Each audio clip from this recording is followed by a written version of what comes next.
বর্তমানে গোটা দুনিয়ার মধ্যে একটা যুদ্ধ অবস্থা চলতেছে কিনা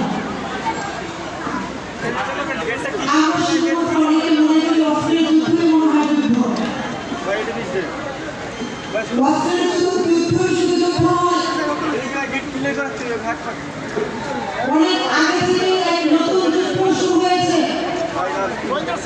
সেই নতুন যুদ্ধকে যারা উপলব্ধি করতে পারে না বা পারে না তারা কখনোই সফল হতে পারবে না। সেই যুদ্ধের নাম হলো, সেই লড়াইয়ের নাম হলো আদর্শের লড়াই। সেই যুদ্ধের নাম হলো স্নায়ু যুদ্ধ, মস্তিষ্ক যুদ্ধ।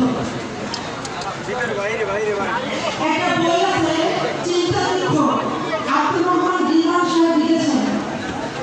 বইটা ভূমিকা লিখেছেন বর্তমান অন্তর্বর্তী সরকারের ধর্মীয় উপদেষ্টা হযরত